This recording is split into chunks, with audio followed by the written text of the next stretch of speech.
Today we'll be learning how to solve equations with fractional exponents in them. Actually a very simple thing to do. Usually the arithmetic isn't difficult at all, and usually the solving part isn't difficult at all. It just involves a little trick to get you started, and then you're good to go from there. I'm going to keep my Inspire calculator at the ready on the right hand side of the screen here.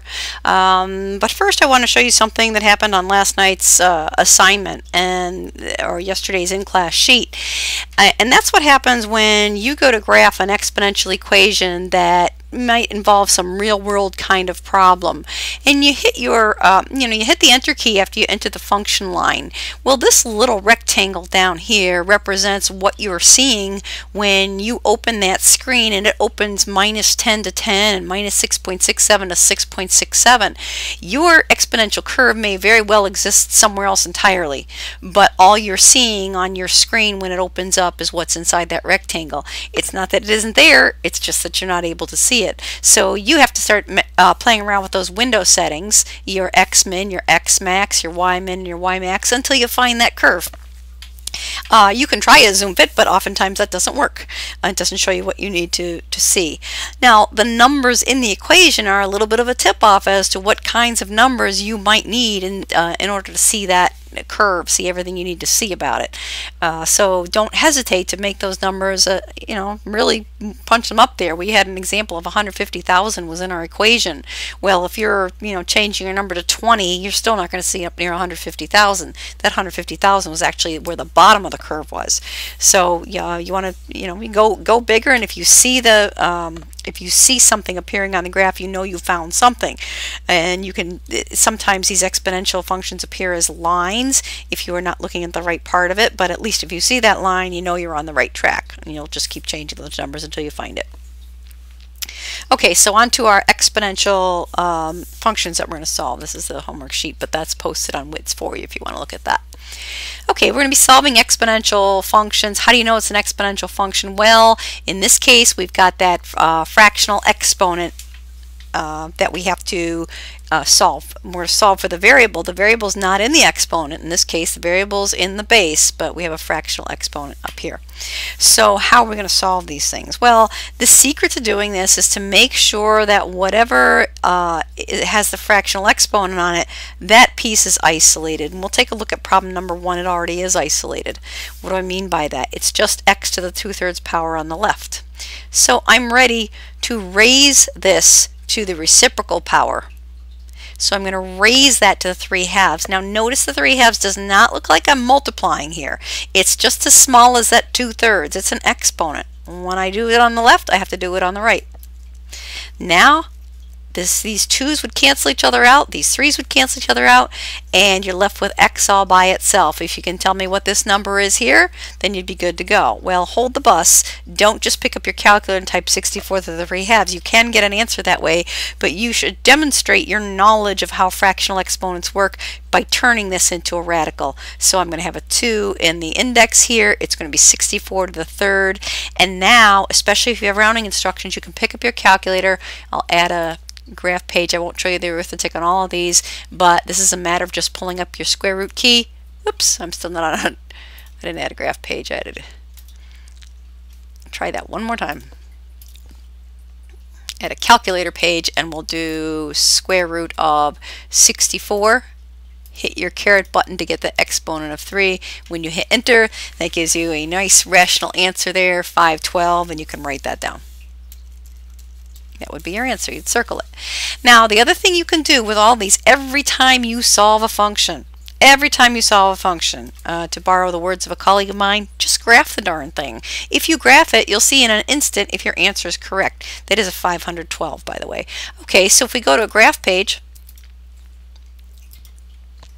and I graph my original function, the one that I gave you, as close to original as you can possibly get, keeping in mind 2 things. You can only put x's into a function line, so we'll have x, we'll use our caret key, and then our fraction template to put a 2/3 up there. I didn't use my caret key, and then our fraction template.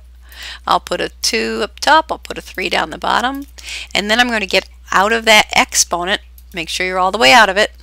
And I'm going to say minus 64. Remember, when you do this, you have to have everything on one side. So anything that was on the right-hand side, you move it over to the left-hand side. And again, I'm looking at something. I'm looking at that tiny little rectangle in the center of the big coordinate plane. Well, if I know the answer is 512, I can immediately go out here and change this to, oh, let's change it to 550 and see what we see out there. And yeah, look at that. It's crossing right about where we would expect it to at 512. If you want to be even more precise about it, you can hit the menu button and you can do an analyze the graph, and you can ask for the 0 on the graph. Remember, you click where it asks for the lower bound, go past your point, click, and then you can always use your you can use the touchpad and the grabby hand to move the labels, and that shows you that the answer is 512.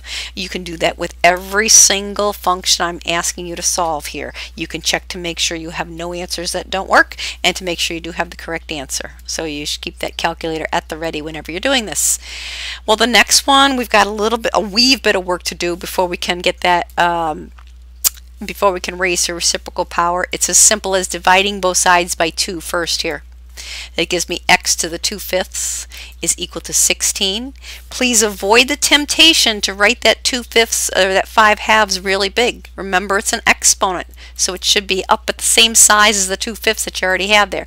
And whatever you do to the left hand side, you have to do the right hand side. This will leave me x is equal to, I'm ready to turn it into a radical. Even if that comes out of your calculator as a nice number, you still need to show me that you're smart enough to turn this into a radical. 16 to the 5th goes underneath. It's a 2 in the pocket, which you're free to put or not, up to you. I'll go back to my calculator page here, and I'll type in square root key, put a 16 to the 5th power underneath that. And once you've turned that into a radical, then you're free to grab the number out of the calculator. In this case, it's 1024. And again, graph the darn thing. You'll see a 0 at 1024. You'll be good to go. Moving on to next example. Well, the next example is in example 2, we had to divide by the 2, divide by the coefficient to get rid of it. In this example, we're going to need to move the plus 1 to the other side before we can use those reciprocal exponent ideas. So we'll take the plus 1, subtract it on both sides. We have x to the 3/2 is equal to 8. Again, make sure that that 2/3 you're going to put up here, it looks like an exponent and not a multiplier. Same thing when you put it on the 8. It's an exponent, not a multiplier. 3/2 and 2/3, when you multiply, what are we doing here? We're using our shortcut rules of exponents. We're going to multiply those two numbers. It becomes 1. So x is equal to, again, turn that into a radical. 8 squared is under the radical. 3 is in the index. You can pick up your calculator, type the answer. Here we'll use your other square root key that lets you put the 3 in the index there. So 3 in the index, underneath the radical, put an 8 squared or 64 if you want to do that in your head. Answer's 4, and now you're free to write down the answer. As long as you've turned it into a radical like this. If it comes out nice out of the calculator and you don't have to simplify a radical, you can just tell me what the answer is at that point. Last example that you'll see here. Move this and I'll buy myself some space. Erase what we've got. Oh, I do have 2 more examples. Hold on. Okay, this one's a little bit busier, but nothing any trickier than what we've done already. We'll begin this by moving the 5 to the other side. 6 minus 5 will give us 1. On this side, we've got 8 to the negative 3/2. And sorry, 8x. Thank you. Now, that negative 3/2 has nothing to do with the 8, so let's get rid of that 8 first. Whoa, that's a big fat pen. That's going to leave me x to the negative 3/2 on the left, and it's going to give me a 1/8 on the right. And so we're going to do the same idea. Now, the reciprocal of a negative number is a negative number. So when I choose an exponent up here, I'm going to choose a negative 2/3. And if that's what I used on the left, that's what I'll use on the right. This gives me x equals, or a little review of the law of exponents going on the right-hand side. You can turn that negative 2/3 into a positive 2/3 by flipping the fraction over. And if I do that, flip the fraction over, and then I end up with 8 to the 2/3. I'm ready to turn that into a radical. It's the cube root of 8 squared. Cube root of 64 is going to be equal to 4 out of your calculator, and you'll be done. Last example that I have for you on this page. This one really is the last one. Just got to find it. Alright, let's buy some space here. Okay, if I see a radical in the equation here, well, we've already solved radical equations this year. And when you saw a square root, you isolated that square root and you raised both sides to the, or you squared both sides. We were essentially doing exactly what we're doing right now. If I rewrite that square root, it looks like y to the 5th to the 1/2 power is equal to 32. Now watch carefully what's happening here. This entire base is being raised to the 1/2, so I'm going to raise this entire thing to the 2/1, or just 2. These 2's cancel out, these 1's cancel out. This leaves me with y to the 5th is equal to 32 squared. Now again, for a second go round here, this isn't the only way to do this problem. Whatever occurs to you, remember when you're working with laws of exponents, there are lots of different things that you can do. As long as you apply them in the proper order, you should get the proper answer. 5 times 1/5 will leave y all by itself, and now I'm ready to turn this into a radical.